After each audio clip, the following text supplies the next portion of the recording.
Hello বন্ধুরা, সবাই কেমন আছো? নিশ্চয়ই খুব ভালো আছো। আমিও বেশ ভালো আছি। আজকে চলো তোমাদের সঙ্গে আমার বার্থডের দিনটা আমি কিভাবে কাটালাম সেটা তোমাদের সঙ্গে শেয়ার করি। স্নান পুজো সেরে নিয়ে জলখাবার খেয়ে নিলাম। তারপর রান্নাঘরে উঁকি দিতেই দেখি আমার মেয়ে রান্নায় ব্যস্ত।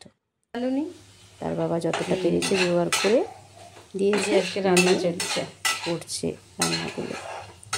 আমি বললাম একটুখানি হেল্প করি, বললো কিচ্ছু করতে হবে না। কোনো বছরই এটা মানে মায়ের সঙ্গে মিলেমিশে করে, কখনো নিজেই করে, এইভাবে ও করে। প্রতি বছর আমাদের অ্যানিভার্সারি, আমার বার্থডে সব কিন্তু ও সাজিয়ে গুছিয়ে করে।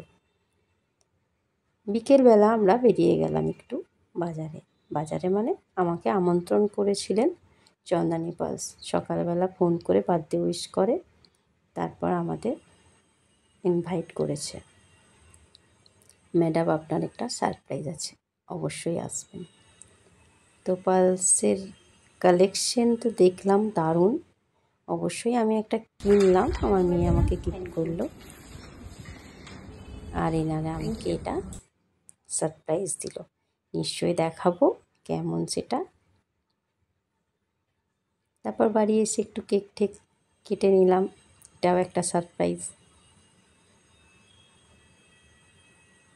তারপর ডিনার করে আমরা গিফটগুলো সব দেখলাম, কি গিফট দিয়েছে অবশ্যই তোমাদের সঙ্গে শেয়ার করব। এটা চন্দ্রানী পাস থেকে তোমাকে বার্থডে গিফট দিয়েছে। তুমি যেটা কিনেছো সেটা পরে দেখাচ্ছি। মানে তোমাকে যেটা কিনে দিয়েছি সেটা পরে দেখাচ্ছি। এটা ওরা গিফট দিয়েছে, দেখো। আচ্ছা,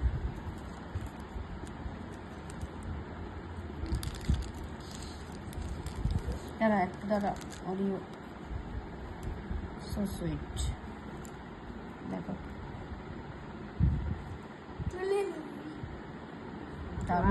দারুণ দিয়েছে, খুব সুন্দর। Thank you Chandrani pulse.